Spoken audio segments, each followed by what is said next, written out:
আমরা তিন ভাই তিন ভাগে কোরবানি দেই। এক ভাইয়ের অবস্থা ভালো, তাই সে বেশিরভাগ টাকা দেয়, আর আমরা অল্প কিছু পরিমাণ শরিক হই। তাহলে কি আমাদের কোরবানি আদায় হবে কিনা? এটা একটা গুরুত্বপূর্ণ প্রশ্ন। কোরবানি দেওয়ার ক্ষেত্রে বিশেষ করে যখন ভাই ব্রাদাররা মিলে কোরবানি দেন, তখন এরকম পরিস্থিতি তৈরি হয়। একটা গরুর দাম ধরুন 70,000 টাকা। তো এক ভাই তার উপার্জন অনেক কম, সেজন্য সে 5,000 টাকা দিচ্ছে, আর বাকি টাকা যেটা আছে সেটা হয়তো বাকি ভাইরা দিচ্ছে। কোরবানি হবে কিনা? উত্তর হলো কারোর কোরবানি হবে না। কোরবানিতে যে কোনো একটা পূর্ণ অংশ নিতে হবে। 7 ভাগের একটা পরিপূর্ণ অংশ, 7 ভাগের 1 ভাগ, 7 ভাগের 2 ভাগ, 3 ভাগ, 4 ভাগ, সর্বনিম্ন 1 ভাগ নিতে হবে। ভগ্নাংশ নেওয়া যাবে না, অর্থাৎ 1 ভাগেরও অর্ধেক নেওয়া যাবে না। 2 ভাগ মিলে 1 ভাগ নিয়েছে, হবে না, তখন সেটা গোস্ত খাওয়া হবে। পশু জবাই হয়ে গেছে সহি পদ্ধতিতে, গোস্ত খাওয়া হবে, কিন্তু কোরবানি হবে না। কোরবানি বিশুদ্ধ হইতে হলে প্রত্যেককে পূর্ণাঙ্গ একটা ভাগ নিতে হবে। হ্যাঁ, এখন এমন হতে পারে যে এক ভাইকে আল্লাহ আর্থিক সচ্ছলতা দিয়েছেন, বাকিদেরকে দেন নাই, তো কি হবে? তখন সচ্ছল যিনি, তিনি তার পক্ষ থেকে কোরবানি দিয়ে বাকি সবাইকে, সবার পক্ষ থেকে দিবেন যে ঠিক আছে, তোমার পক্ষ থেকে একটা শেয়ার, তুমি টাকা দিলা না, আমি তোমারটা দিয়ে দিলাম, এটা হতে পারে।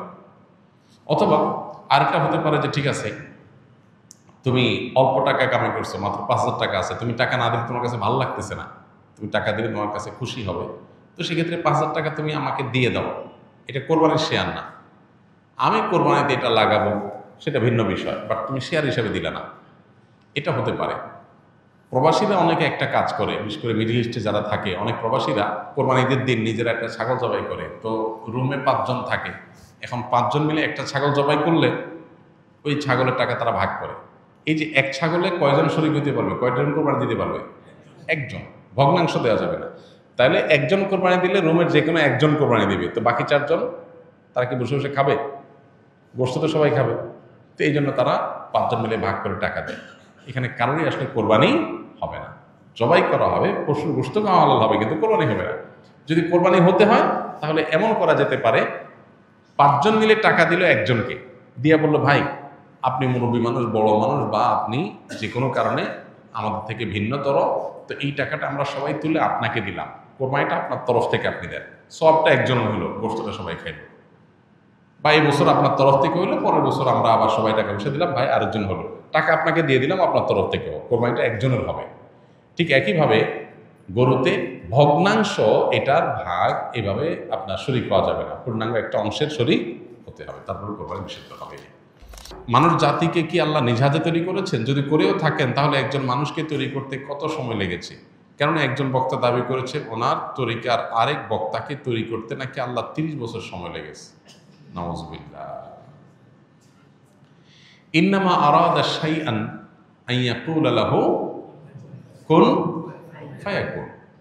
আল্লাহ রাব্বুল আলামিন বলেছেন, আল্লাহ যখন কোনো জিনিস সৃষ্টি করতে চান তখন আল্লাহ বলেন হও, হয়ে যায়। আল্লাহ শুধু কুন বলেন, কুন মানে হও, হয়ে যায়। গোটা সৃষ্টি জগৎ তৈরি করা আল্লাহর জন্য মানে এক কুন বলার সময়ের ব্যাপার, তাই না? আল্লাহ যা চান সেটাই হয়ে যায়। এরপর আল্লাহ তাআলা এই নবমণ্ডল এবং ভূমণ্ডল, এই মহা সৃষ্টি আল্লাহ তাআলা সৃষ্টি করেছেন 6 দিনে। যেটা আল্লাহ তাআলা কোন বললে হয়ে যায়, এটা 6 দিনে কেন করেছেন, এটা নিয়ে অনেক আলাপ আছে। আল্লাহ তাআলা আগে একটা সৃষ্টি করেছেন, পরে একটা সৃষ্টি করেছেন। এখানে মানুষকে কাজের ধারাবাহিকতা, প্রত্যেকটা কাজ করার ক্ষেত্রে একটা সিস্টেমিক্যাল ওয়ে অবলম্বন করা, একটা ধারাবাহিকতা মেনটেন করা, কোনটা আগে কোনটা পরে, সে শৃঙ্খলা রক্ষা করে কাজ করা, এটার শিক্ষা দেওয়ার জন্য আল্লাহ তাআলা এই সময় নিয়েছেন। কিন্তু আল্লাহ তাআলার সময়ের প্রয়োজন নাই।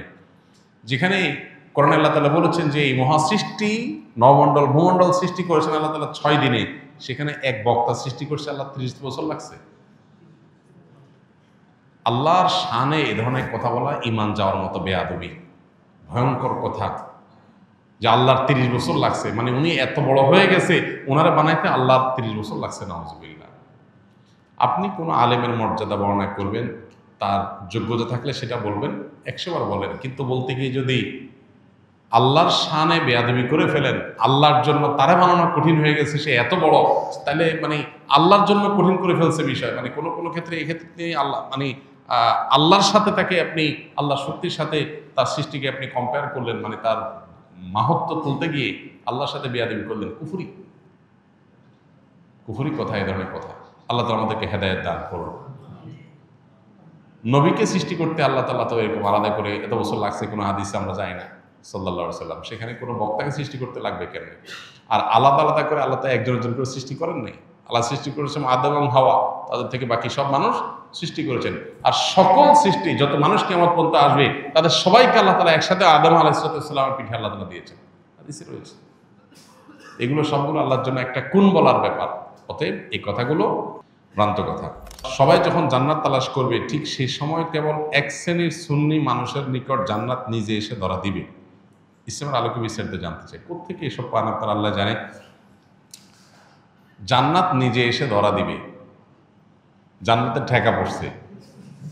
জান্নাতটা তো মায়ের হাতের মোয়া, হ্যাঁ, মামুর ভাইয়ের আবদার, যেটা নিজে এসে ধরা দিবে। যেখানে নবীজি আল্লাহর কাছে দোয়া করতেন, আল্লাহুম্মা ইন্নী আসআলুকাল জান্নাহ, আল্লাহ আপনার কাছে আমি জান্নাত চাই, ওমা কাররাবা ইলাইহা মিন কাউলিন ওয়া আমাল, এবং সে আমলের তৌফিক চাই যে আমল করলে জান্নাতের কাছে যেতে পারবো, যে আমলটা জান্নাতের কাছে নিয়ে যাবে। এটা দোয়া করছেন কে? নবীজি সাল্লাল্লাহু আলাইহি ওয়াসাল্লাম। আল্লাহুম্মা ইন্নী আসআলুকাল জান্নাতা ওয়া মা কাররাবা ইলাইহা মিন কাউলিন আও আমাল। আল্লাহ সেই কথা, সেই কাজ আপনি আমাকে করান, সে কাজের পথে আমাকে গাইড করেন, সে কাজগুলো করার তৌফিক দেন যেগুলো করলে জান্নাতের কাছে আমাকে নিয়ে যাবে। তাহলে নবীজি সাল্লাল্লাহু আলাইহি সাল্লাম জান্নাতের কাছে যাওয়ার জন্য চেষ্টা করছেন, আর এদের কাছে নাকি জান্নাত নিজে এসে ধরা দিবে। সীমালঙ্ঘন, বাড়াবাড়ি, এগুলো খ্রিস্টানদেরকে ভ্রান্ত করেছে। নবীজি সাল্লাল্লাহু আলাইহি সাল্লাম বলেছেন, লা তুতরুনি কামা আতরাতিন নাসারা ইবনে মারইয়াম, খ্রিস্টানরা যেরকম ঈসা আলাইহিস সালাম সম্পর্কে বাড়াবাড়ি করতে করতে গোমরা হয়ে গেছে, তোমরা আমাকে নিয়ে এরকম বাড়াবাড়ি করবা না। নবীজি তার শানে এটা বলেছেন। তাহলে আমরা নিজেদের ব্যাপারে, নিজেদের আলেমদের ব্যাপারে যদি এরকম বাড়াবাড়ি করি, তার পরিণতি কিরকম হবে? নবীজি সাল্লাল্লাহু আলাইহি সাল্লাম তাকে নিয়েও বাড়াবাড়ি করতে নিষেধ করেছেন, তার মর্যাদা বলতে গিয়ে সীমা ছাড়াইতে নিষেধ করছেন। সেখানে এখন নিজেদের ব্যাপারে মর্যাদা বলতে গিয়ে এই পর্যায়ে চলে যায়, তাহলে কোথায় যাব? অনেক ভাইরা আছেন বিবেক খরচ করেন না এই জিনিসগুলো। যে ধরনের কথা, অনেক গর্হিত কথা, হ্যাঁ, বিশেষ করে ধারণা করে কোনো মন্তব্য করা।